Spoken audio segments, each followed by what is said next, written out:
गीता 5वें अध्याय का 12वां श्लोक।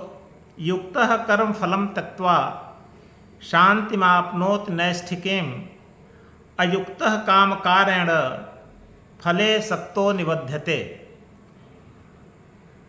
कर्मयोगी और अकर्मयोगी इन दोनों के विषय में भगवान कह रहे हैं युक्तः। युक्तः का मतलब जो कर्मयोगी है, जो निष्काम कर्म करता है। युक्तः कर्म फलम त्यक्त्वा, कर्मयोगी कर्म के फल के प्रति जो आसक्ति होती है, जो ममता होती है, उसको त्याग कर शांतिम आपनोति नैष्ठिकीम, नैष्ठिकी शांति को प्राप्त करता है। इसका मतलब कर्मयोगी कर्म के फल की इच्छा को त्याग देता है। जब कर्म के फल की इच्छा को वो त्याग देता है, कोई इच्छा नहीं रह जाती है उसे, तो वैसी स्थिति में वह नैष्ठिकी शांति को, परम शांति को प्राप्त करता है। वहीं पर अयुक्त, जो अयुक्त है, जो कर्मयोगी नहीं है, जो सकाम भाव से इच्छा रखकर, फल की आकांक्षा रखकर, ममता युक्त होकर जो कर्म करता है, काम कारेण, जो इच्छा के कारण से, कामना के कारण से कर्म करता है, फले सक्तो निबध्यते, वह कर्म के फल में आसक्त हो जाता है।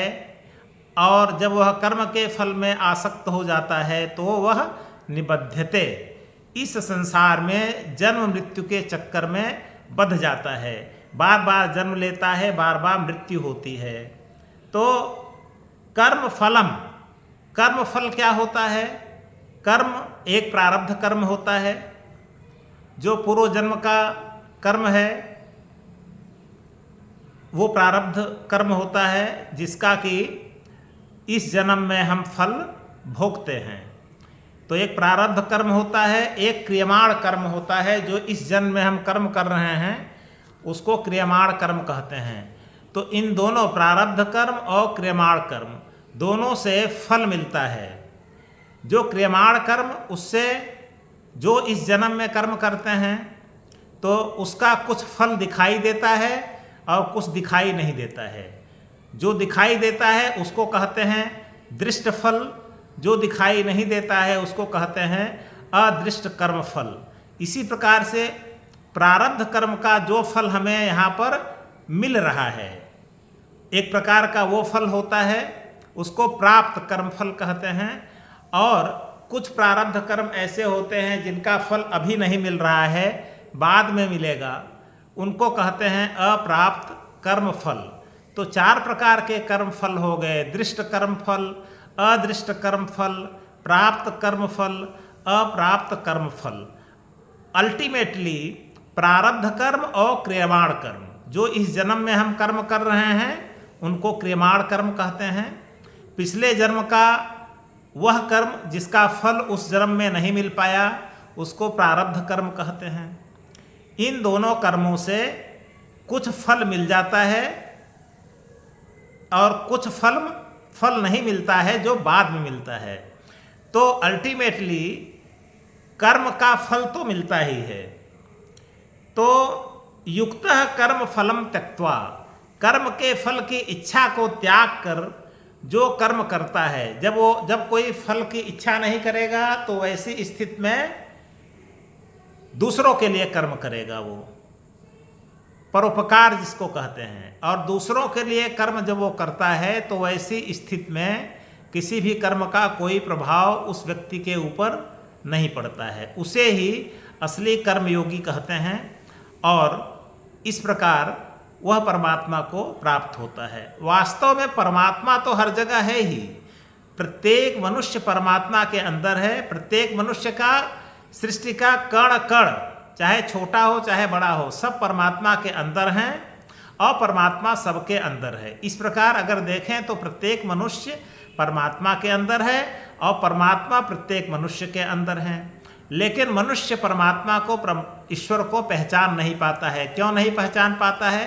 क्योंकि वह अपना संबंध परमात्मा से न जोड़ करके प्रकृति से जोड़ लेता है, पुरुष से न जोड़ करके प्रकृति से जोड़ लेता है।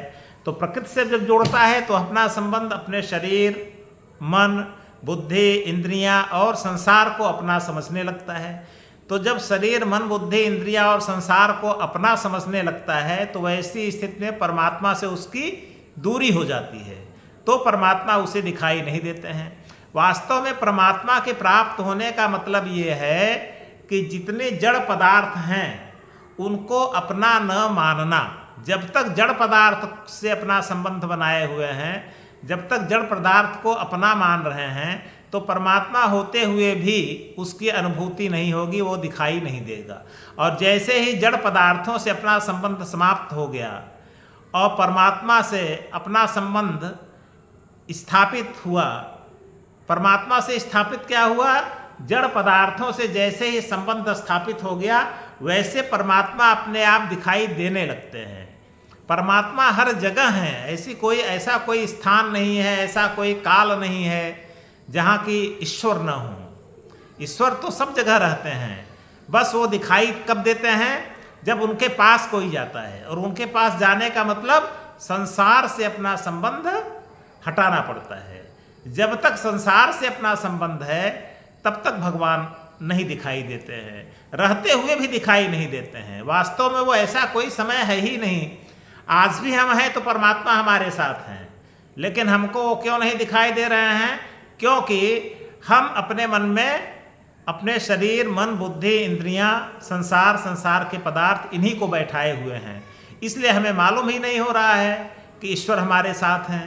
जैसे ही हमारा ध्यान संसार से हटता है, वैसे ही जो ईश्वर हमेशा है, आज भी है, वो तुरंत मनुष्य को दिखाई देने लगता है। बस इस श्लोक का यही तात्पर्य है।